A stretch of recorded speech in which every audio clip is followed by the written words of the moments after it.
خبر شامل کرتے ہیں ہمارے bureau chief Hamza Ali Mughal royal news TV سے۔ سندھ پریس کلب کوٹری جام شوروں نے اسکول چوری کے خلاف جنگ کا اعلان کر دیا۔ چوریاں واپس کروائیں ورنہ عہدے چھوڑ دو۔ ایس ایس پی جام شوروں کو 48 گھنٹے کا الٹیمیٹم۔ جام شوروں خدا کی بستی سائٹ کوٹری میں واقع شاہ عبداللطیف پبلک اسکول میں بار بار بڑی چوری ہونے پر سندھ پریس کلب کوٹری جام شوروں نے سخت رد عمل دیا ہے۔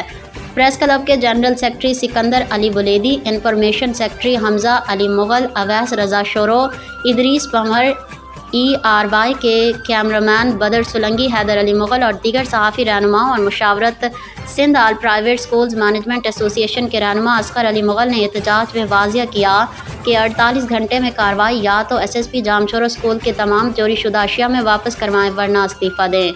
گزشتہ سال سے اسکول میں پنکھے، سولر پلیٹس، لیپ ٹاپ، اسٹوڈیو سیٹ، بیٹری وغیرہ اور اب پھر سے تازہ ترین چوری میں اسٹوڈیو سیٹ، لیپ ٹاپ، بیٹری وغیرہ بھی لوٹ لیا گیا۔ پرنسپل حمزہ علی مغل اور دیگر صحافی رہنماؤں کے تمام درخواستوں کے باوجود پولیس نے کوئی کارروائی نہیں کی بلکہ جھوٹے وعدے کیے۔ صحافی رہنماؤں نے کہا کہ اگر 48 گھنٹے میں کارروائی نہ ہوئی تو وہ تمام اسکول طلباء، اساتذہ اور جام شوروں کے تمام صحافیوں کو ساتھ لے کر بڑے احتجاج کریں گے اور معاملہ IG، وزیر اعلیٰ اور سپریم کورٹ تک لے جائیں گے۔